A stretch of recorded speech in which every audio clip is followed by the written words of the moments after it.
अस्सलाम वालेकुम नाज़रीन, आप मेरा यूट्यूब चैनल देख रहे हैं। सोहराब बरकत आपसे मुखातिब है। उम्मीद आप खैरियत से भी होंगे, खुश भी और महफूज भी। इस वक्त रूस में बाकायदा हमला किया हुआ है यूक्रेन के ऊपर और यूक्रेन में तबाही मची हुई है। सारे लोग इस पर बातचीत कर रहे हैं, मीडिया भी रिपोर्ट कर रहा है। लेकिन क्या आपको पता है कि रूस क्यों इतना पॉजिटिव है यूक्रेन को लेकर? कि अमेरिका ने उसके ऊपर सैंक्शंस लगा दी हैं, उसके बैंकिंग सिस्टम को फ्लॉप करके रख दिया है, रूस की नकलो हरकत एक्सपोर्ट को बंद करके रख दिया है। पूरा यूरोप, पूरा रूस, मशरक़ वुस्ता, सारे लोग रूस के खिलाफ हुए पड़े। टर्की की तरफ से भी रूस के खिलाफ बयान आया है। लेकिन क्या वजह है कि रूस यूक्रेन को लेकर इतना ज्यादा ऑब्सेस्ड है और वो वहां से निकलने को तैयार नहीं है? और 2014 में जब क्राइमिया को उसने अपने साथ एनेक्स किया था, जोड़ा था एक रेफरेंडम के थ्रू, उसके बाद से व्लादिमीर पुतिन क्यों उनकी नजरें सिर्फ यूक्रेन के ऊपर हैं? ये छोटी सी जगह है, छोटी सी आबादी है, छोटी सी इनकी जीडीपी है, बट इसके बावजूद वाई रूस यूक्रेन को अपने उससे निकल नहीं पा रहा और उसके ऑब्सेशन से बाहर नहीं आ पा रहा? ये तमाम डिटेल्स आपके सामने रखेंगे और उसके बाद आप बेहतर तरीके से इस सारे कॉन्फ्लिक्ट का आप अंदाजा लगा सकते हैं और आपको पता चलेगा कि असल में इस कॉन्फ्लिक्ट की वजह क्या है और रूस के लिए यूक्रेन इंपॉर्टेंट क्यों है। थोड़ा सा तारीख में झांकना पड़ेगा, थोड़ा सा होमवर्क करना पड़ेगा, ज़ाहिर चीजें देखनी पड़ेंगी, किताबें चार खोलनी पड़ेंगी, तो वो मैं आपके सामने रख देता हूं। लेकिन उससे पहले जो लोग नए हैं, बराए मेहरबानी चैनल को सब्सक्राइब करें ताकि बर वक्त वीडियोस आप तक पहुंच सके। क्या आप लोग जानते हैं कि यूक्रेन मॉस्को से ज्यादा ताकतवर था? यह भी आपके लिए नई चीज होगी। क्या आपको पता है कि यूक्रेन असल में जो रूस आज उसके ऊपर हमला कर रहा है, ये इससे ज्यादा तगड़ा और ताकतवर था? क्या आप ये भी जानते हैं कि जिस अमेरिका ने वादे किए थे यूक्रेन के साथ कि वो उसकी मदद करेगा, वो असल में एक टाइम पर जानी दुश्मन था यूक्रेन का और यूक्रेन अमेरिका का जानी दुश्मन था। चीजें कैसे बदली हैं, थोड़ा सा माजी में झांक लेते हैं। 9th सेंचुरी यानी 9वीं सेंचुरी में अगर आप जाते हैं 9th सेंचुरी में, तो काइवान रस का ये एक इलाका था और काइवान रस ये पूरा इलाका था और इसके अंदर जो सैलानिक पीपल रहते थे। अच्छा, ये काइवान रस का जो इलाका था, इसी से बाद में टूटकर रूस भी बना, बेलारूस भी बना और ये जो यूक्रेन है, ये तीनों बने हैं। तो लिहाजा अगर 9वीं सेंचुरी में जाते हैं तो काइवान रस का ये पूरा इलाका था और सैलानिक पीपल इसके जो थे वो रहते थे। और काइव जो आज यूक्रेन का दारुल हुकूमत है, वो उस वक्त भी उनका कैपिटल था, यानी काइवान रस का कैपिटल था। उसके बाद आप अगर फास्ट फॉरवर्ड आ जाते हैं तो 90s में ये बुनियादी तौर पर जो रूस है, यूक्रेन है, बेलारूस है, ये उसी काइवान रस से निकलकर तीन अलग यानी एक रियासतें बनी। रियासतें तो 90s में जाकर बनी, लेकिन उस वक्त ये तीन जो रियासतें हैं ये बुनियादी तौर पर उसी काइवान रस का हिस्सा थी और इनका जो प्रिंस था उसका नाम था व्लादिमीर। अच्छा, अब ये व्लादिमीर जो इनका प्रिंस था, ग्रैंड प्रिंस जिसका नाम है, अब ये इस वक्त जो रूस के अंदर सदर हैं प्रेसिडेंट पुतिन, उनका नाम के साथ भी व्लादिमीर आता है और जो ज़ेलेंस्की हैं जो यूक्रेन के हैं, उनके नाम के साथ भी व्लादिमीर आता है। तो इनकी एक तारीख ही इन चीज़ों से मिलती है और ये दोनों सैलानिक पीपल से इनका ताल्लुक है, जो इनका माजी का बैकग्राउंड है। 1990s में जब बाकायदा 1990s में 1990 में जब ये सोवियत रिपब्लिक थी, और ये सोवियत रिपब्लिक यानी सोवियत यूनियन जिसे हम कहते हैं, ये 15 रियासतें थी जो सोवियत यूनियन के अंडर थी, सोवियत यूनियन के उस दायरे के अंदर आती थी। और उस 15 रियासतों में जो सोवियत यूनियन की थी, उनमें रशिया सबसे तगड़ी थी, सबसे पावरफुल थी। उसके बाद यूक्रेन सबसे सेकंड मोस्ट पावरफुल स्टेट थी जो कि सोवियत यूनियन के अंदर आती थी।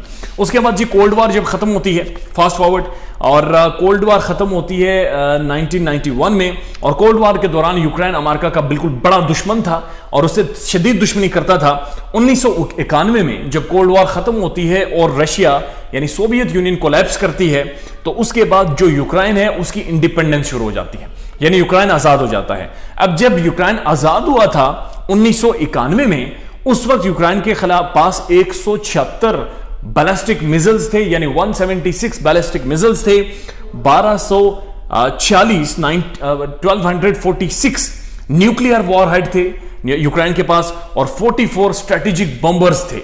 ये यूक्रेन की पोजीशन है और ये यूक्रेन 1991 का पोजीशन है। और 1994 में फिर उसके बाद ये हुआ कि रूस और यूक्रेन के दरमियान एक मुआहिदा हुआ और रूस ने कहा कि मैं आपकी हर तरह से मुकम्मल हिफाजत करूंगा, आपके पास ये जो सारा असलहा है ये वापस कर दें। आज यूक्रेनी रो रहे होंगे कि ये असला वापस क्यों किया, नहीं तो इन्हें वापस कुटते हम। बुडापेस्ट मेमोरेंडम साइन होता है और उस मेमोरेंडम में यह चीज लिखी जाती है कि यूक्रेन की हिफाजत मॉस्को करेगा, लिहाजा सारा जो असलहा है, सारी जो वेपनरी है वो रूस के हवाले कर दी जाती है। 2013 में बुनियादी तौर पर उसके बाद जो यूक्रेन के अंदर असल में जो भी गवर्नमेंटें रही हैं वो प्रो मास्को रही हैं। मास्को बुनियादी तौर पर जो रूस है वो अपनी पसंद के लोगों को वहां पर इख्तिदार में लाता था। अब 2013 में यूक्रेन के अंदर उस वक्त का जो ओहदेदार था, हुकूमत का जो रूल करता था, जो वहां का हाकिम था, उसने यूरोपीय यूनियन के साथ एक डील करनी थी। अब 2013 में उसने उस डील से इनकार कर दिया और यूक्रेन का जो उस वक्त ओहदेदार था उसने 2013 में यूरोपीय यूनियन के साथ अगर वो डील कर लेता, ट्रेड डील थी बेसिकली, तो शायद वो नेटो का हिस्सा भी बन जाते, शायद यूरोप की इन्वेस्ट होती, तो उसके बाद वो अपने मुफादात के लिए आज अपने गनशिप लेकर और अपने टैंक और जहाज लेकर इसकी हिफाजत के लिए आता। लेकिन उसने उस वक्त यूरोपीय यूनियन के साथ डील नहीं की, बल्कि 2013 में ही उसने $15 बिलियन का जो कर्ज है वो रूस से जाकर लिया, व्लादिमीर पुतिन से। अब हुआ ये कि जब ये डील हो जाती है और रूस से कर्जा ले लेता है उस वक्त का ओहदेदार, तो यूक्रेन के अंदर बाकायदा यूक्रेनियों को यह महसूस हुआ कि जैसे वो लोग बिक गए हैं, उनका जो हुक्मरान था उसने रूस को उन्हें बेच दिया है, इसलिए पूरे यूक्रेन में एहतजाज शुरू हो गया।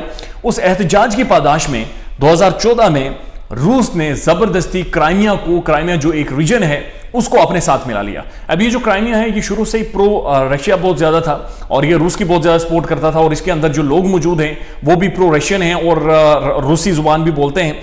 लिहाजा 2014 में मॉस्को ने क्राइमिया को एनेक्स कर दिया। फिर जब दुनिया ने रोला डाला तो 16 मार्च 2014 में एक रेफरेंडम करवाया पुतिन ने, और रेफरेंडम के बाद जाहिर है प्लान्ड रेफरेंडम था और क्रीमिया को रूस ने अपने साथ मिला लिया। अब वो क्रीमिया रूस का हिस्सा बन गया।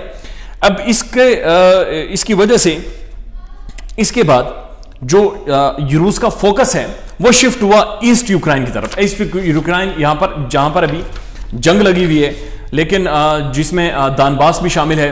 दानबास ही वो दो रीजन्स हैं जो कि दानबास के नीचे आते हैं, जिनमें लुहानक हैं और डोनेस्टक हैं। मेरी प्रोनाउंसिएशन माफ कीजिएगा, इतनी अच्छी नहीं है। और ये जो सेपरेटिस्ट मूवमेंट है, यानी एक तो जब उसने क्राइमिया अपने साथ एनेक्स कर लिया और उसके बाद उसने क्या किया, क्राइमिया को एनेक्स करने के बाद जो ईस्ट यूक्रेन है वहां पर उसने सेपरेटिस्ट मूवमेंट यानी प्रॉक्सी मूवमेंट शुरू की। प्रॉक्सी मूवमेंट्स ये ऐसे बहुत सारे ग्रोह बनाए जो कि रूस की हिमायत करते थे और रूस के हवाले से बातचीत करते थे। और उसके बाद आप ये देखें कि तकरीबन 2014 में ही जब इसने क्राइमिया को अपने साथ में लिया तो उस वक्त भी अमेरिका और यूरोप इसके सामने खड़े हो गए और उन्होंने कहा ये इसने ज्यादती की है।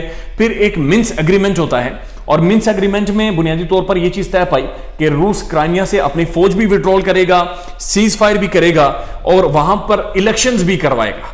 यानी कि जो ईस्ट यूक्रेन है वहां पर इलेक्शंस भी करवाएगा। 8 साल आज गुजर गए हैं लेकिन रूस ने उस तरफ बहरहाल बिल्कुल भी तवज्जो नहीं दी। आज यूक्रेन का जो ईस्ट है वो प्रो रूस है और जो वेस्ट है वो प्रो यूरोप है, यानी कि वो यूरोप की हिमायत करता है। दो रीजन्स हैं जहां पर रूस ने बाकायदा अपनी फोर्स भेज दी है और वो उन पर कब्जा कर चुका है मुकम्मल तौर पर, और ये इन्हें डॉनबास रीजन कहते हैं।